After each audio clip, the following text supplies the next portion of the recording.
Please join me in welcoming Dr. Espiritu for his talk on Knights of Malta at Weill, Cornell, the Vocation of Medicine. Thank you so much for having me. Thank you, Father, and thank you, Lizzie. It's a great honor to be here, and especially because, despite the fact that I've been affiliated with Cornell for altogether more than 15 years, my first time coming up here to Ithaca. So it's really awesome to be up here. It's awesome to see such an amazing Catholic community. I don't recall such a vibrant Catholic community when I was in college, so it's really heartening to see. I played around with the title of this talk as I was putting it together, and I know that most people know what a doctor is, but don't know what a Knight of Malta is. So I leaned a little bit heavy into the Order of Malta in this slide set, and called it and decided I would talk more about the hospital charism, the charism of the Order of Malta, and how I got involved and how that ties into my life as a Catholic physician. My personal reflections on being a member of the Order of Malta and how that has impacted my life as a physician. So I'm not speaking in any official capacity on behalf of the Order or our mission to the UN. Just a little bit about me, like Lizzie had mentioned, I'm an assistant professor of clinical pediatrics and a neonatologist at Cornell. I did all of my training in medical school through fellowship at Weill Cornell, then was at NYU for about 8 years, and came back about 5 years ago. And in terms of the Order of Malta, I was involved as a volunteer for some years. Then I've been a volunteer member of the staff of the delegation at the Order of Malta mission to the UN in New York. So, what is the Order of Malta? The history really begins in the 11th century, just before the First Crusade. There were a group of Amalfitan from the Amalfi Coast in Italy, a group of merchants that got permission from the Sultan to build a hospital for pilgrims just right next to the Church of the Holy Sepulchre, because pilgrims back then, you're coming from all the way in Western Europe, traveling for several months by foot and by boat.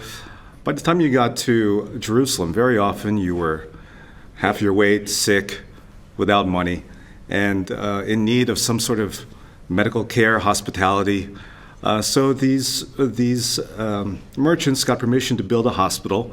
It was attached to a Benedictine monastery next to the Church of the Holy Sepulchre, next to the church, the monastery of St. Mary of the Latins. And the abbot of the monastery appointed a lay brother named Gerard to be the supervisor, the superintendent of this hospital. And he organized a group of brothers around him, and really built this hospital into a gigantic complex right next to the Church of the Holy Sepulchre, 11 wards that each housed anywhere from 90 to 180 patients, so close to 2,000 patients. Huge kitchens, the inventory, the records of the era go into great detail into all the types of grain and animals that we bought for the patients, separate kitchens for your Muslim and Jewish and Christian patients. So it was welcome. It was open to anybody that needed help, needed assistance, wherever they came from. So he was the first master of what was called the Master of the Hospital of St. John, because it was built next to a church named after St. John the Baptist. And he became famous for his level of charity. This is the epitaph that was on at his burial place. Here lies Gerard, the humblest man in the East, slave of the poor, hospitable to strangers, meek of countenance, but with a noble heart. One can see in these walls how good he was. He's provident and active, exerting himself in all sorts of ways, stretched forth his arms into many lands to obtain what he needed to feed his own. And this icon depicts him in chains with some loaves of bread, because there's a legend that as the Crusaders were preparing to lay siege to Jerusalem before it was under Christian control, he would throw bread over the walls to the hungry Crusaders. The Ottomans caught wind of this and arrested him. And as they opened up his cloak where he would hide the loaves of bread, they just turned to rocks. So he's depicted often carrying these loaves of bread in his cloak, in chains. This is a picture of this is a map of the old city, of the Christian quarter of Jerusalem. And this area over here is where the Church of the Holy Sepulchre is, and details where the original hospital was. This little square here is the original Church of St. John. And there's a marker there to mark the place of the first hospital. And it's because of that hospital that the Knights of Malta got their original name, the Knights Hospitaller of St. John, because St. John was the name of the church that was there. And so these are some pictures of some recent archaeological digs that show just the scale of the hospital. Another map.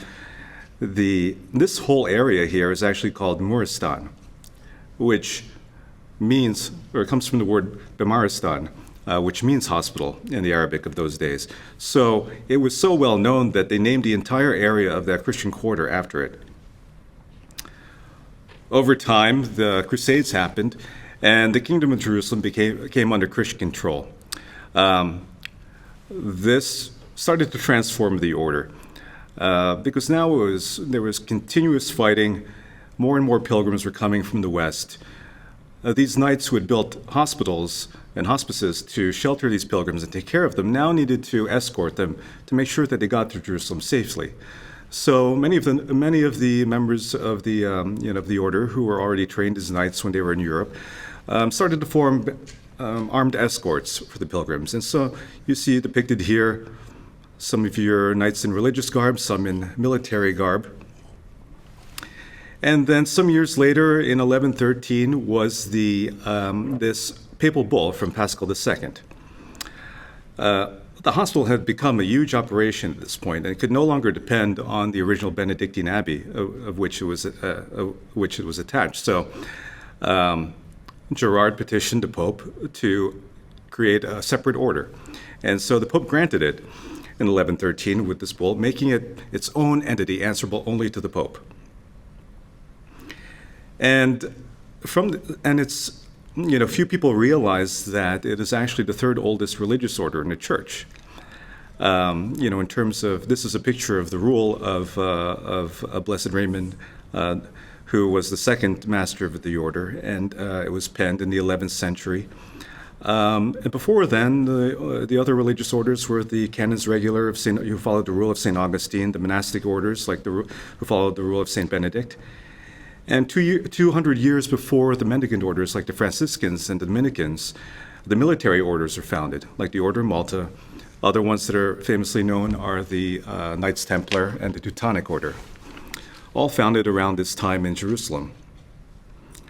And so what was originally a religious and primarily a hospital order, all of a sudden was transformed by taking on a military role. And so you see that depicted in these pictures, the members in religious garb, but also their military garb. You see in the stained glass window, Blessed Gerard and Blessed Raymond, who was really the first soldier, military head of the order. But wherever the knights went, their primary mission was always to take care of the sick.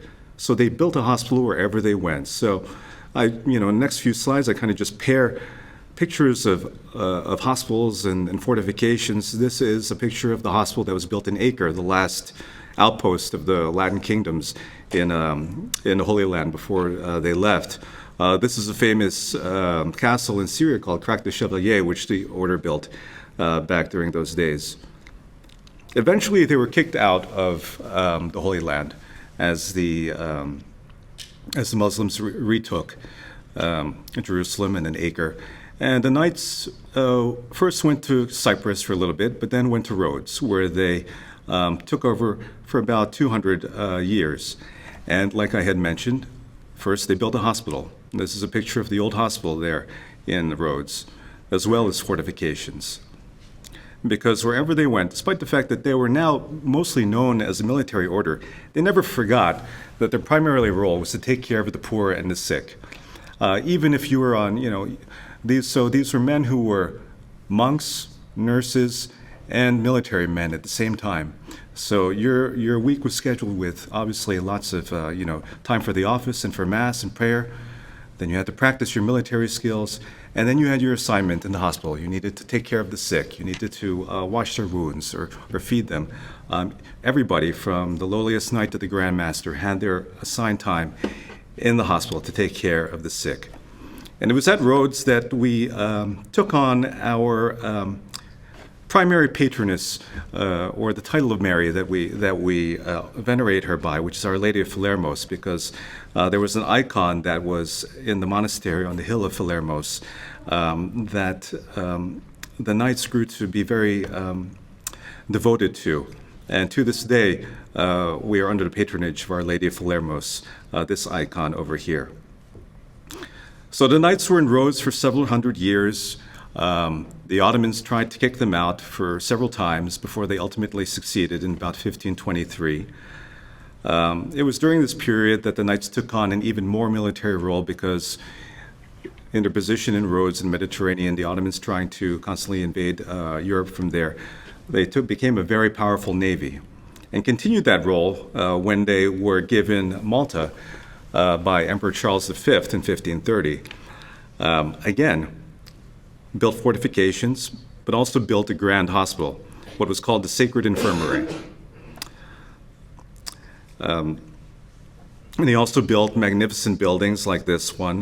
This is the famous St. John's Co-Cathedral in Valletta in Malta, where with its famous inlaid marble tombs of all the knights there that had died on the island. It's a magnificent sight if you ever see it.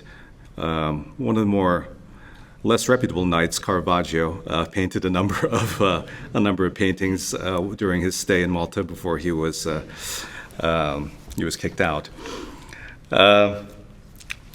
Again, the Ottomans tried to kick attempted several times to lay siege to Malta as a sort of a stepping stone to invading Europe. They attempted to lay siege to Malta a couple of times. But most famously in 1565, which was known as the Great Siege, when about 300 knights and several thousand Maltese repelled for 3 months a siege from the Ottoman Empire, and ultimately were victorious. And the date of that victory we celebrate every year within the Order of Malta as the Feast of Our Lady of Philermos. It's September 8th, which is also the Nativity of the Blessed Virgin. So the Order celebrates that with great solemnity. Now, that battle took a large toll on the Order. Much of the naval power of the Order was decimated, as well as many of the members.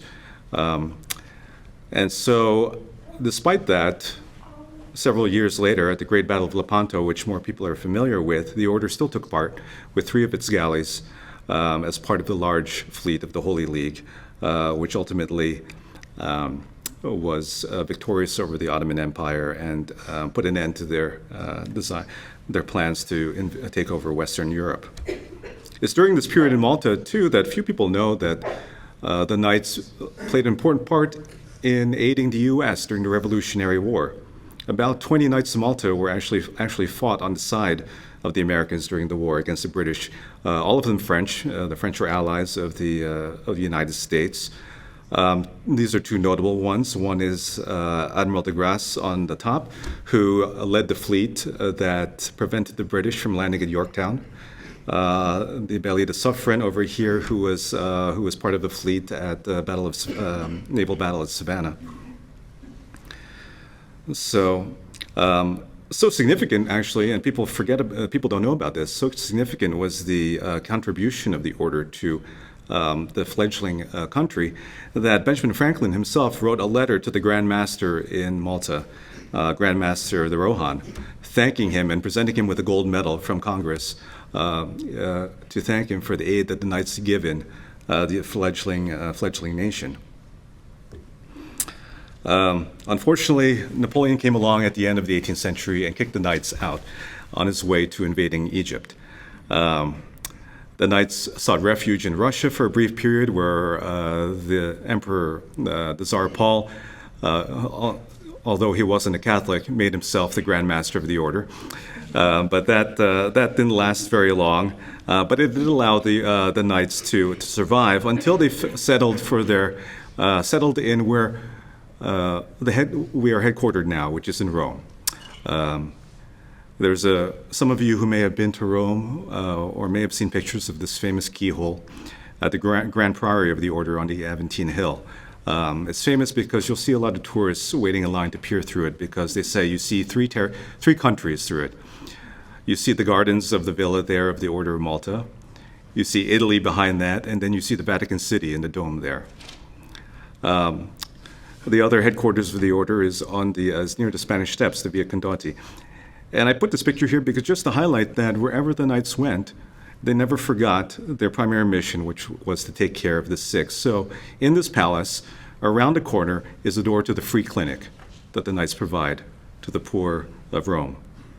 They also have a neurological hospital outside of Rome.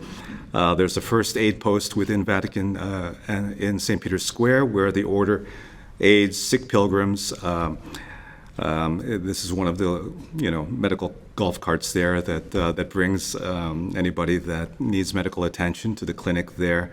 I had the pleasure of volunteering in that clinic during the canonization mass of Mother Teresa, which was early September in Rome, so you can imagine it was close to 100 degrees, not a cloud in the sky. Multiple people fainting and coming in, including a bishop who was there. So it was quite an experience. But just to highlight that, wherever the Knights found themselves, our first mission was to take care of the sick.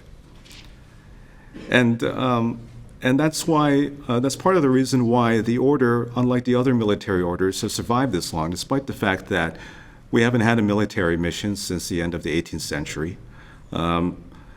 The other purely military orders, like the Templars, they were founded purely as a military order. So they disappeared, famously in I think it was the 14th or 13th century. The Teutonic Order lasted a little bit longer until the end of the First World War, but it was always tied to the Habsburg family, and so they gave it up. And gave up the grand mastership of that order to a priest member to transform it into a purely clerical order, so that the order would survive after the defeat of Austria-Hungary. And we've survived because we've always maintained that hospital charism of taking care of the sick, and wherever we go, the sick and the needy. So I just wanted to dive a little bit deeper into that charism to kind of explain what that is and what that means for us. And I referenced a few early documents here just to highlight what it means to be a Knight Hospitaller, a member of the Order of Malta. This is from the statutes, one of the early statutes of the order, Grand Master de Lumine.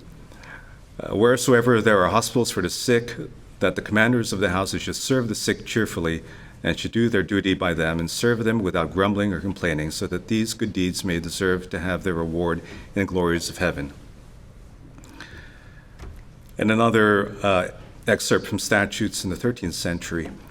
It was really the first example of a fourth vow. Actually, some of the religious orders, like the Jesuits, you hear of a fourth vow. In these statutes, describing how members would make their profession, he said, "We also make another promise, which no other people make. For you promise to be the serf and the slave of our lords the sick." And it's that phrase, "our lords the sick," that from the earliest documents of the order has really stuck with us and really guided the charism of the Knights. Where the order is, if you think of orders of chivalry, orders of knighthood today, you might think of, the ones that you get from the British Crown, orders of, they're purely honors, but they were modeled after the Catholic religious orders of knighthood, because they were never considered honors. They were considered an obligation, a vow you took on. And for the Knights of Malta, it was a vow to take on the care of the poor and the needy. And they called them our lords the sick. One, because as as chivalrous people, as knights, they pledged their loyalty and homage to their Lord. One, first and foremost, Jesus, who the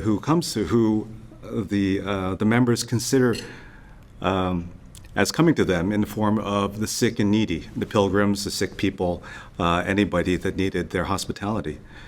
And second, in the meaning that their earthly lords, they weren't pledged to a king or a queen or a prince, but their lords on earth were the sick people that were in front of them in a bed or a beggar in the street.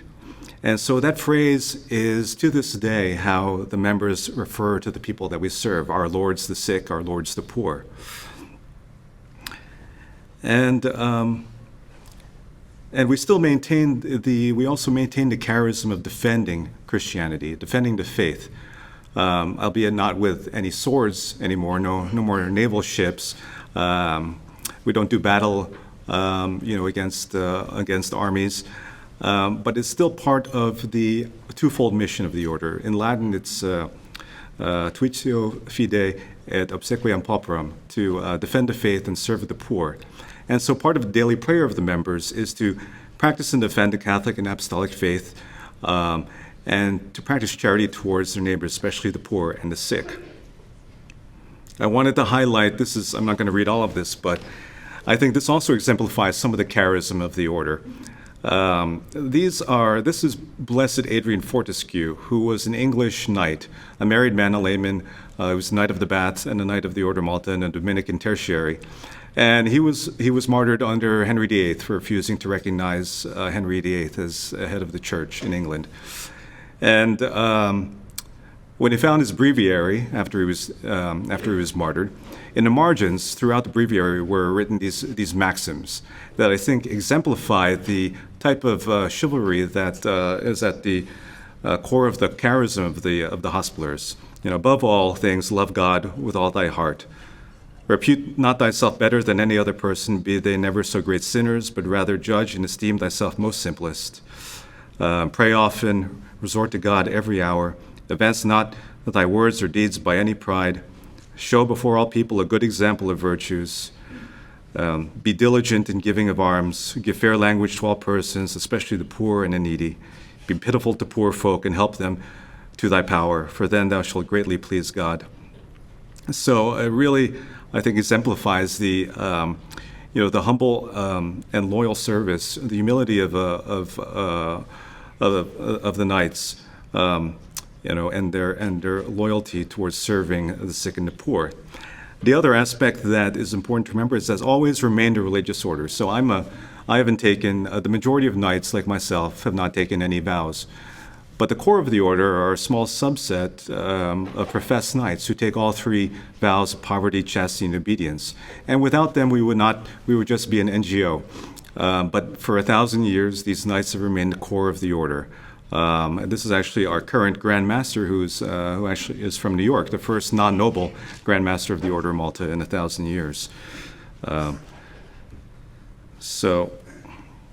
And there are actually even nuns of the order. The military orders all had female components. The Templars had nuns, Teutonic Knights had nuns.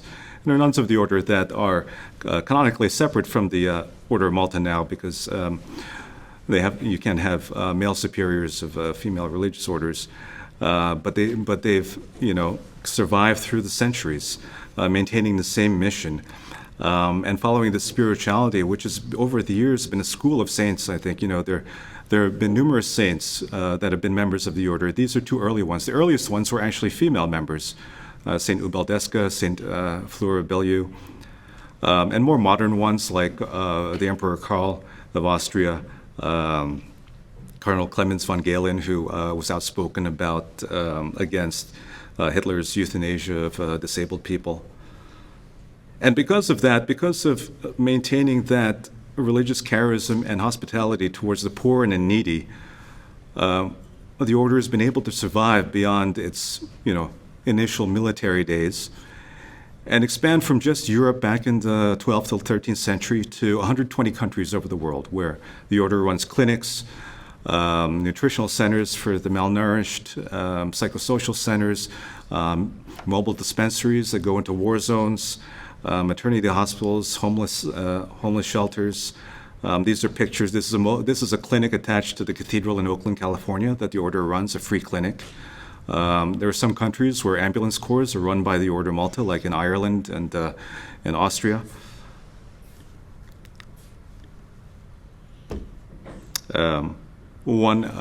Lizzie mentioned the Holy Family Hospital, which is our one of our primary works, which is just 100 meters from. This is the spot where Christ was born in the Church of the Nativity. And here we take care of the only place in that region of the West Bank that can take care of premature babies, less than 32 weeks gestation, and have them survive, babies as young as 23, 24 weeks, with all of the state-of-the-art medical equipment that we have in the United States. And it's really an amazing place, I think, that witnesses the hospitaler charism, because no matter what religion you are, the hospital takes them in and takes care of them. And, nowadays the Christian population of Bethlehem is less than, it's just a small percentage. So most of the patients that come in are Muslim. And yet they're all extremely proud to go home with a cap, baby's cap with the Order Malta cross on it, because it shows, it's their way of telling, advertising to everybody else in the community that they brought their baby to the best place for them, where they could get the best care, that they had the best doctors.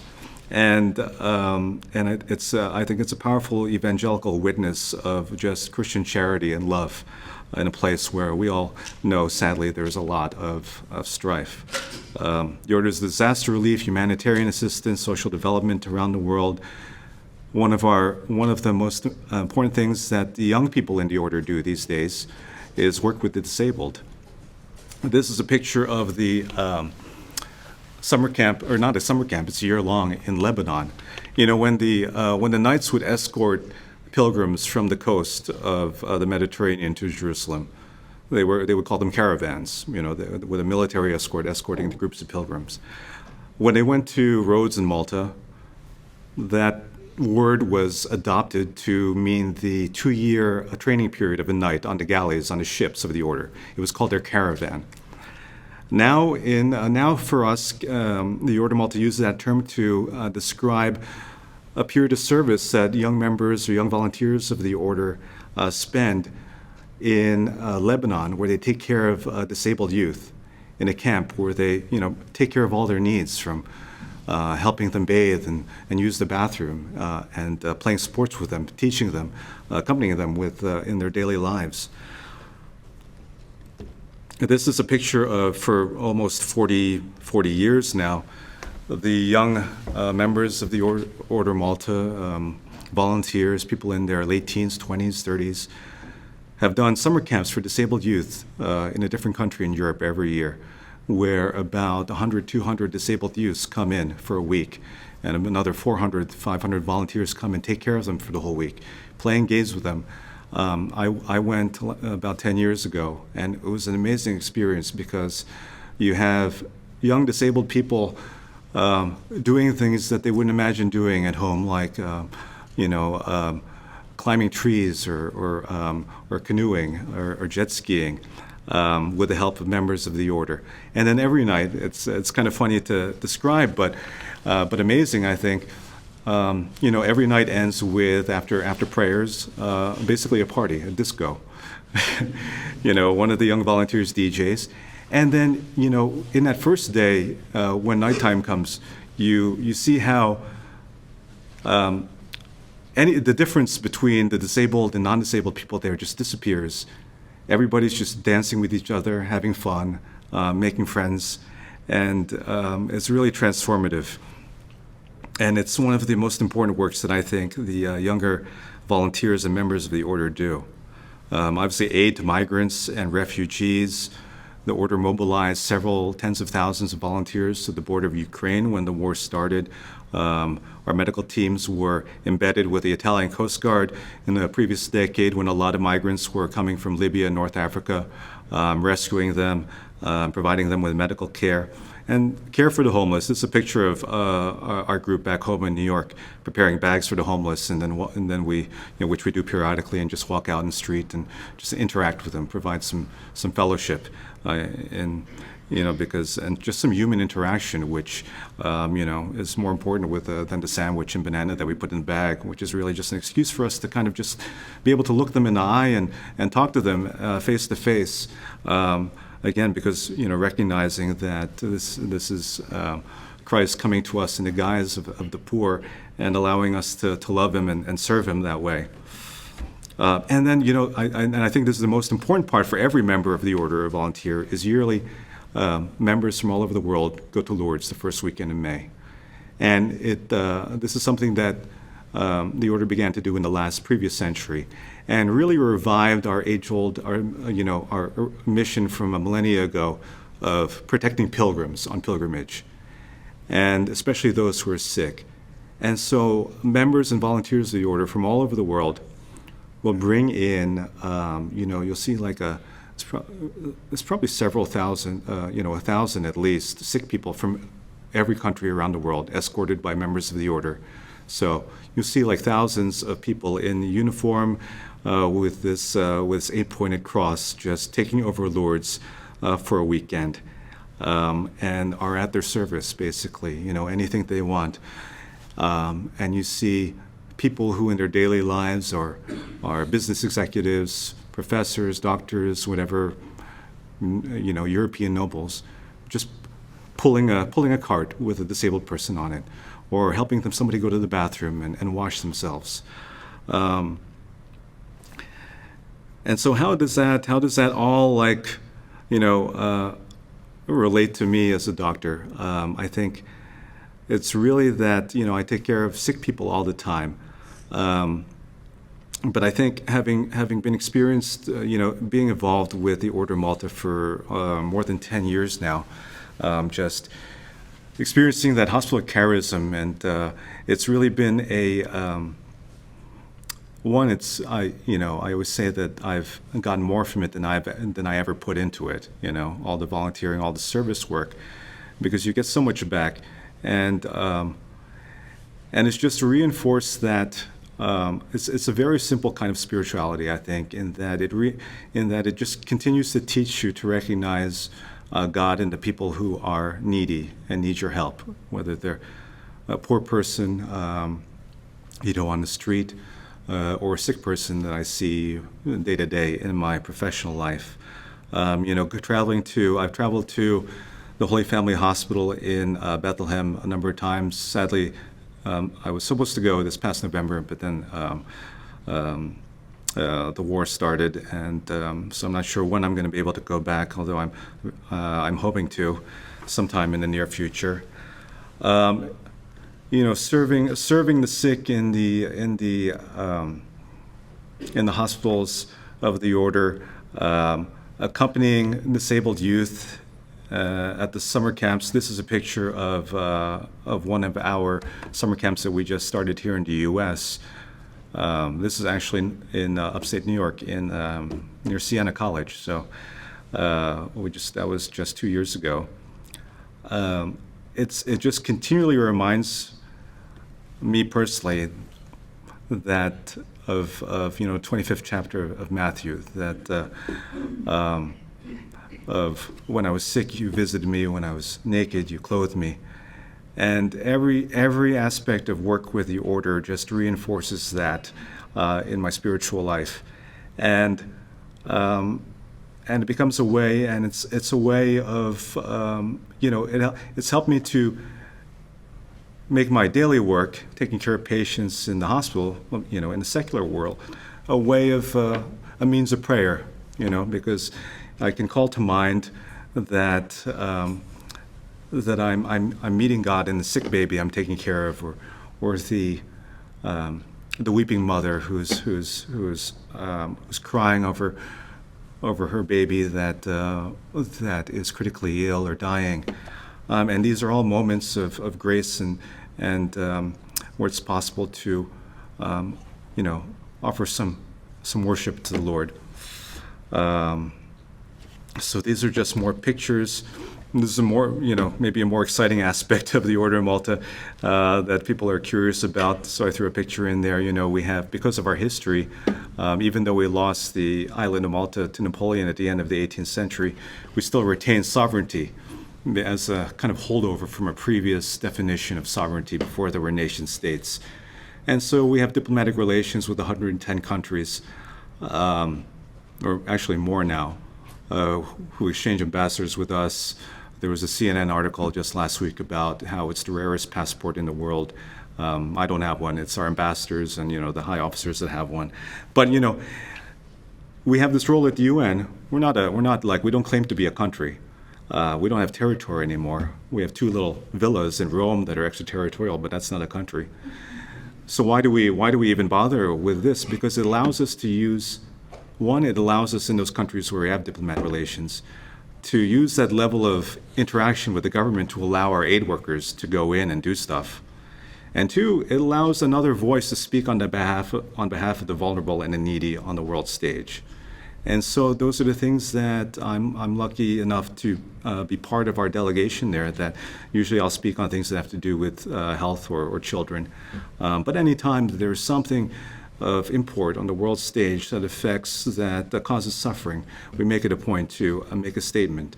And so that's all I have. I think the summary of it is that, as members of the Order of Malta, have been committed for a millennia to meeting Christ and the poor and recognizing them as our lords, recognizing our Lord in the face of the suffering.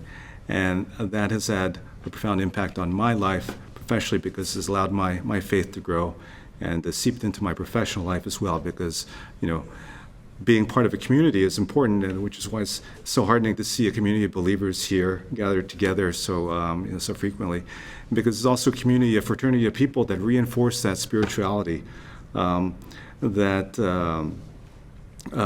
you, that help you grow and help motivate you to keep growing in your spiritual life and in your charitable work. So that's all I have. And I wanted to mention, I gave, for those of you who are interested in stuff, I gave Lizzie a copy of the original rule of the order written by the second Grand Master, Blessed Raymond, with some commentary in there. So it's a very interesting read. It's a combination of some maxims from the rule of St. Augustine and the Benedictine rule, with some other, dictates in there regarding taking care of the sick, and some spiritual commentary in there as well. So, it should be in one of your bookshelves, so feel free to pick it up and read it. So if any of you want to know more about the Order of Malta, about Dr. Espiritu's work, or his involvement with the Order, what questions do you have? Thank you, Dr. Espiritu, for such a wonderful talk. I'm wondering, where does the funding for the Order of Malta come from? And I know that we've been seeing these articles in Pew Research Center about the decline of the Catholic Church, and I was wondering if the Order of Malta is impacted by that. Thanks. That's a great question, because, active in 120 countries and doing all these things, that's the obvious question that a lot of people ask is, how are you able to do that? And it varies from place to place. In America, a lot of our funding for the things that we do comes from donations. Donations among members, donations from grants from other sources. In other countries where the order, I would say the Catholic countries, or the historically Catholic countries, where the order has been for a millennia or centuries, there are still some countries where the order still has a lot of land. For religious orders back in the day, that was where a lot of their income would come from, abbeys, etc. They would be granted land and so they would provide some sort of income. That doesn't provide that much income these days, but it does some. Then there are some of the organs of the order specifically in places like France and Germany, get huge amounts of money from the government to basically carry out charitable work for them. So there's a lot of funds that come from the German government that allow the order, that help fund the order's work in, say, the Middle East or in Asia. But a lot of it is donations. A lot of it is just fundraising by the members and volunteers, yeah. Sorry, you had a second question. Oh, just wondering if the decline of the Catholic Church impacts operations in any way. Yeah, that's a good question. I don't know the answer to that. On a global level, because it's also sort of like the Red Cross in that, the countries that the order is in those organs operate sort of independently of each other. So I don't know how the other countries maybe are impacted by that. I think that,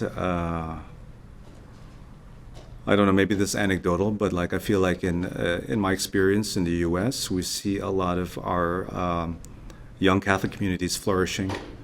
And so I feel like over the years, we've been getting a lot more of people engaged in our volunteer work, especially in places like New York City and Boston. So I think that's a hopeful sign for us. Thank you, Dr. Espiritu, for such a wonderful and touching talk. Could you elaborate a little bit on your personal story as to how you knew you wanted to be a doctor? Like, when did that calling become evident to you? So, yeah. I grew up in a family where everybody either went into a healthcare-related field or the religious life. So it was one of the two. I had aunts and uncles who were nuns and priests. But my nuclear family was all in healthcare. My father was a dentist. My sister was a nurse. My mom was sort of like a laboratory technician, but a pharmacist by training. So that was always there in my mind as something to do, something in medicine. Of course, when I was young, I also thought of becoming a priest. I was an altar boy for forever. But I would just I would tinker around with other ideas in my head through college. Maybe I want to be an archaeologist or something like that. But I was, science. I was always good at it, and I always liked things that were medical and taking care of people. And so it was always there. And I really decided sometime in college. Obviously thought hard about it and prayed about it. And I'm very happy with what I chose. I think it was the right thing for me. I think it goes back to this. I remember when I was on the interview trail for medical school. One of the places I interviewed at, the doctor who was interviewing me said that he hated hearing people say that when he asked why they wanted to become a doctor, that they felt called to it like the priesthood. And so, but I didn't know what to say to that because I think that medicine is maybe it isn't for all people, but it should be a vocation. I think you should feel called to taking care of people. Because you could, if you just wanted to apply your intelligence and make a decent living, you could do a ton of other things with much less much less years of schooling and student loans. So I think you have to really feel that this is what you are called to do. That you want to apply yourself to help people, and that when people need help, you have the skills to help them. Can you describe to us a little bit about, what's life like you practiced in the hospital there in Jerusalem, did I? Yeah, so when I go, my main job is to teach them. Yeah, because we don't, obviously, to practice medicine. And did you? Yeah. What was your home of origin? What country are you from? My family's from the Philippines, so my family immigrated from the Philippines. But I pretty much grew up in New Jersey. Okay. Yeah.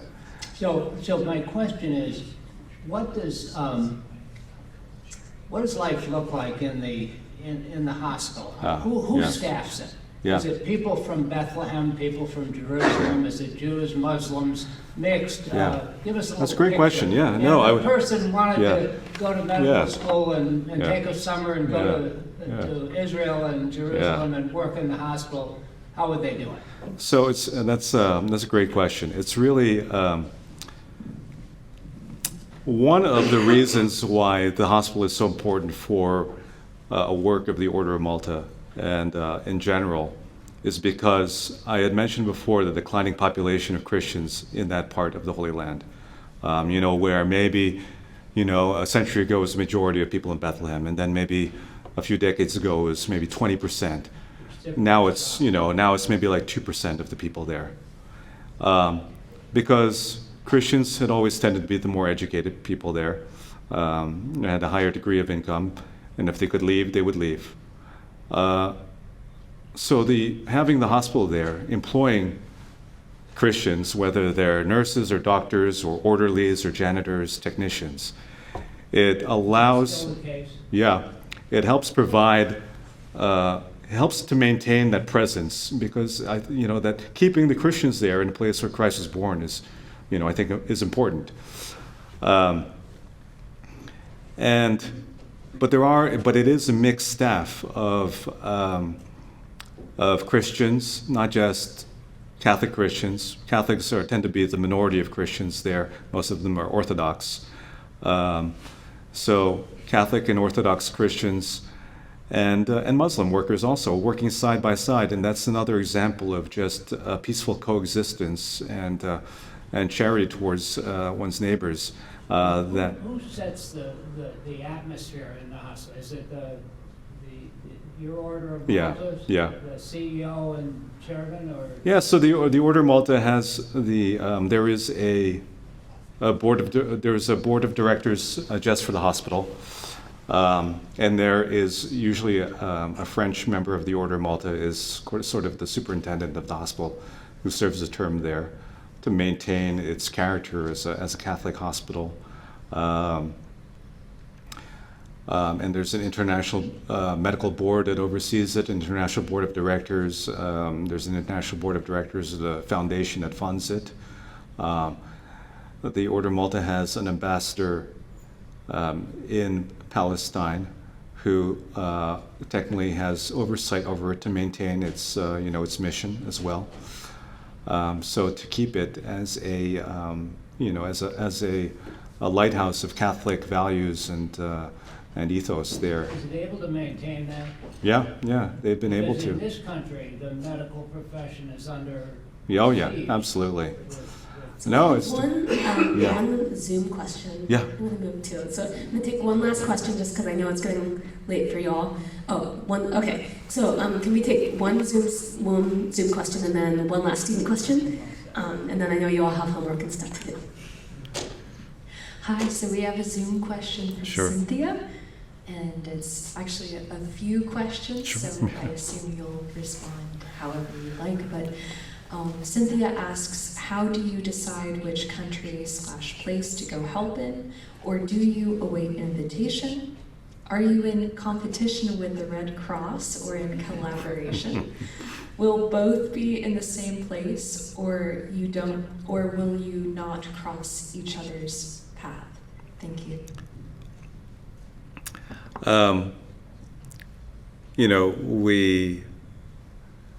The order there's a number of places where the order has been working for a very long time and is always, whenever there is a need, always open to responding to that need if they can. We have a worldwide relief agency aspect of the order called Malteser International, which does a lot more of the development and disaster relief work. Most often, they prefer to be, they need to be invited by the government to help, or whatever local government, or sometimes the local church. We work a lot with local Catholic hierarchy, and sometimes if there is, they identify a need and reach out. And they do work together with other aid organizations, as long as what the project are working on, obviously is in line with the Catholic values of the order. So there are, specifically places where maybe medical care is provided to migrants or refugees. They may be working together. You might see a tent or a van with both the order's logo and another organization, like maybe not specifically the Red Cross, but but yeah, no competition, because if there's any need, then we could, the order can provide it, and they're welcome to them. I'm sure they do. So I guess I just have two things. First of all, apologies for growing up in New Jersey. I must have sucked. That's all Sorry, right. It's just a New York No, it's okay. No, it's all right. I haven't, I've been living in New York now like 24 years, so. More than but But I guess secondly, Yeah.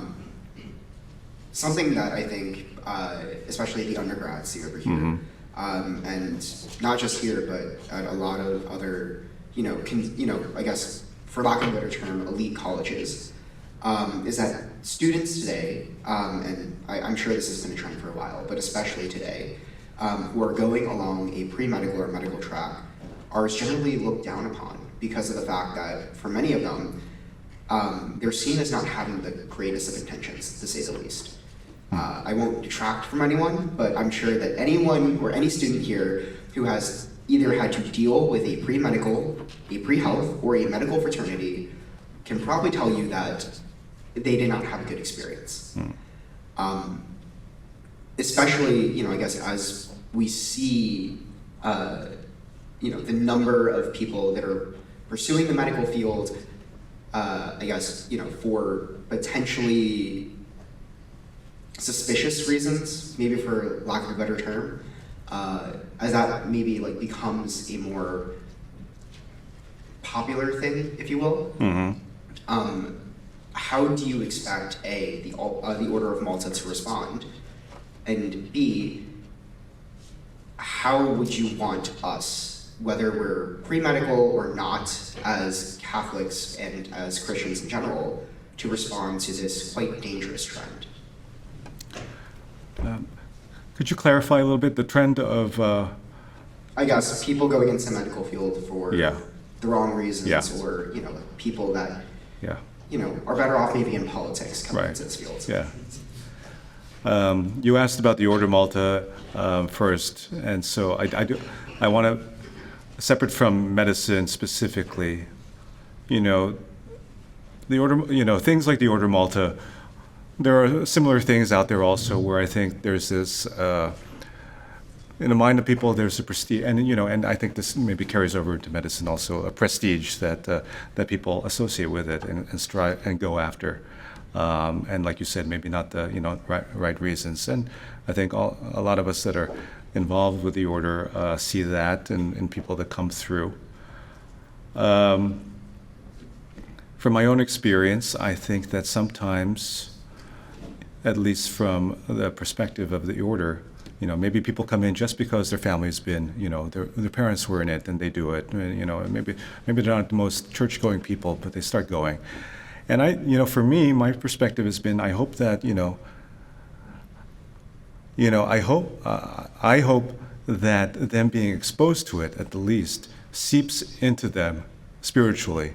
That exposing them to the community around them and the people around them, and the work, making them do this work, hands-on, serving the needy, and being around people who are motivated by deeper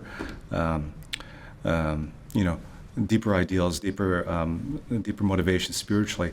You pray that kind of will seep in, and over time maybe transform their motives, transform them spiritually and deeply.